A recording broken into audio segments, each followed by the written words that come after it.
Um pouco de história política do Brasil. Em novembro de 1891, Deodoro da Fonseca, primeiro presidente da República, renunciou após uma tentativa fracassada de golpe de Estado. Foi substituído pelo vice-presidente Floriano Peixoto, que, violando a Constituição, deixou de convocar eleições e permaneceu ilegitimamente no poder até 1894. As tentativas de quebra de institucionalidade nos acompanham desde os primeiros passos da República Brasileira. Em 1892, diante de um habeas corpus impetrado perante o Supremo Tribunal Federal, em favor de generais que haviam se rebelado contra decisões suas, o mesmo Floriano Peixoto teria pronunciado uma frase que ficou célebre: se o Supremo Tribunal Federal conceder o habeas corpus, não sei quem amanhã dará habeas corpus aos ministros.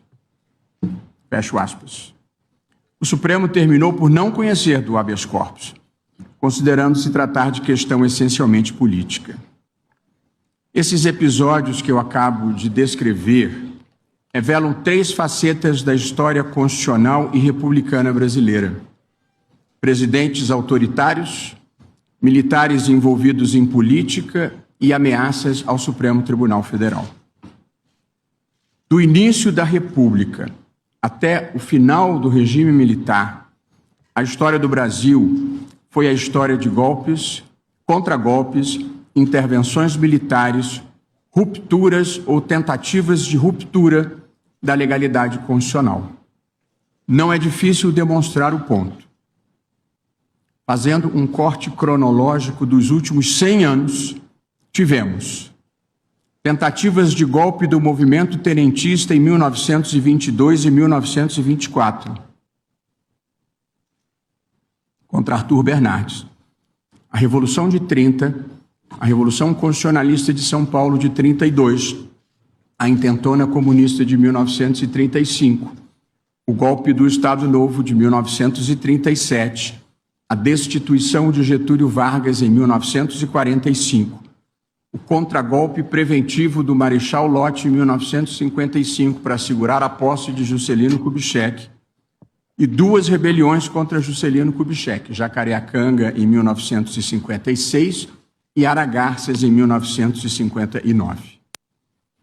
A lista continua e inclui o veto dos ministros militares à posse do vice-presidente João Goulart quando da renúncia de Jânio Quadros em 1961. O golpe militar de 64. A prorrogação do mandato de Castelo Branco com o cancelamento das eleições de 1965. O ato institucional número 5 de 1968. O impedimento à posse do vice-presidente Pedro Aleixo em 1969. A outorga pelos ministros militares da emenda constitucional número 1, que na verdade foi uma verdadeira Constituição de 1969, com o Congresso fechado. Os anos de chumbo do governo Médici, com tortura, censura e exílio. E o fechamento do Congresso pelo presidente Geisel em 1977 para a outorga do pacote de abril, mudando as regras eleitorais. Do início da República até a Constituição de 1988, o sistema de justiça não conseguiu se opor de forma eficaz às ameaças autoritárias e às quebras da legalidade constitucional. Um pouco da história do Supremo Tribunal Federal. Não foram poucas as ameaças, o desrespeito e as violências contra o Supremo Tribunal Federal. Da proclamação da República à Constituição de 1988. Ainda com Floriano Peixoto, por longo período deixou ele de nomear ministros para o tribunal, levando à falta de quórum para julgamentos. E também, em desconsideração, o próprio Floriano Peixoto nomeou em outro momento para o tribunal um médico e um general, sem nenhuma formação jurídica.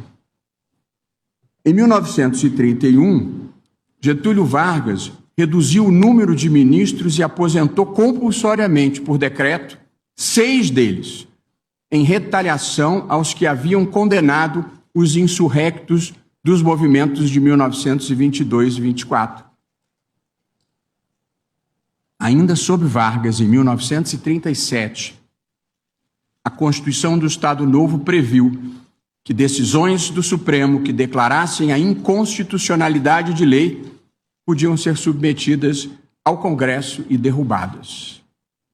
Em janeiro de 1969, o regime militar aposentou compulsoriamente, com base no Ato Institucional número 5 de 68, os ministros Evandro Lins e Silva, Victor Nunes Leal e Hermes Lima.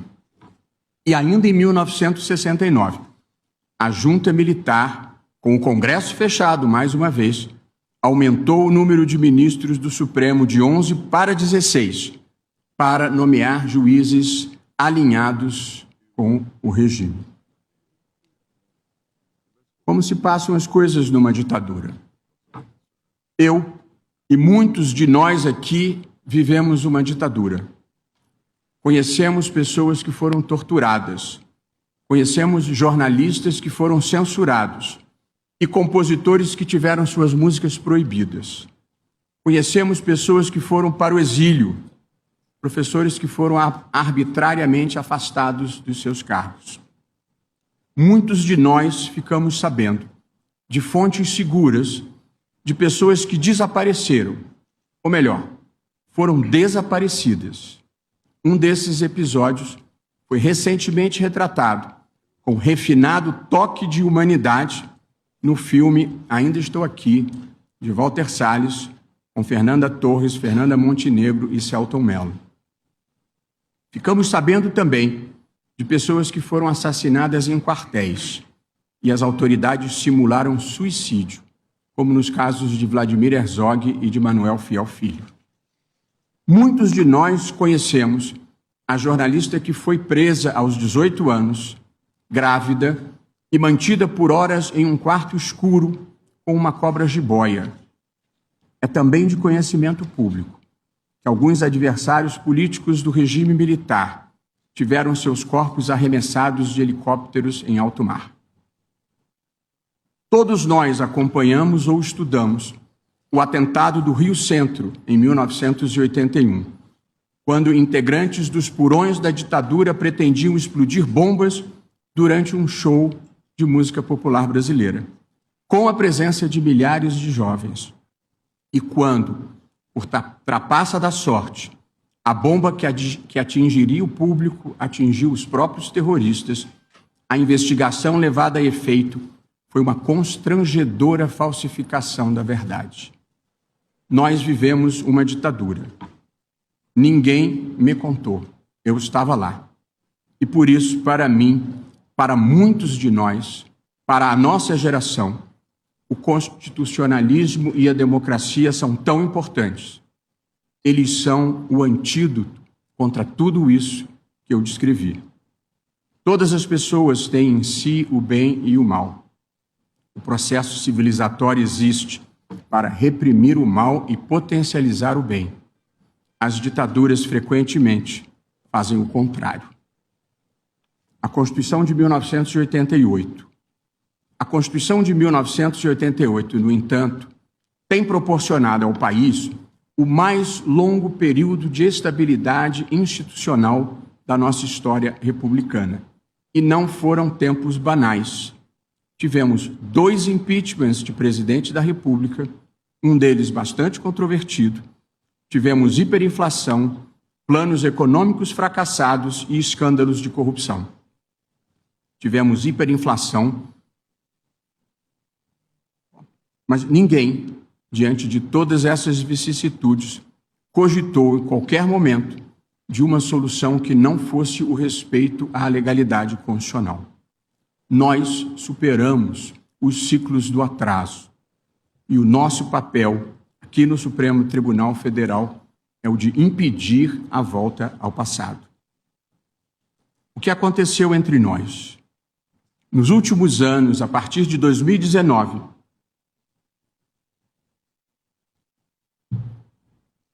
vivemos episódios que incluíram tentativa de atentado terrorista bomba no aeroporto de Brasília, tentativa de invasão da sede da Polícia Federal, tentativa de explosão de bomba no Supremo Tribunal Federal, acusações reiteradamente falsas de fraude eleitoral na eleição presidencial. Também houve mudança de relatório das Forças Armadas, que havia concluído pela ausência de qualquer tipo de fraude nas urnas eletrônicas.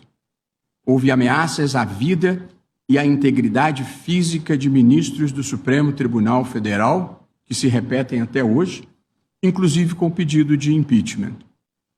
Acampamentos de milhares de pessoas em portas de quartéis pedindo a deposição do presidente eleito. Tudo culminando em 8 de janeiro de 2023, com a invasão e depredação da sede dos 3 poderes da República. E de acordo com a denúncia do Procurador-Geral da República, ainda por ser julgada, uma tentativa de golpe que incluía plano para assassinar o presidente da República, o vice-presidente e um ministro do Supremo Tribunal Federal. Foi necessário um tribunal independente e atuante para evitar o colapso das instituições, como ocorreu em vários países do mundo, do leste europeu à América Latina.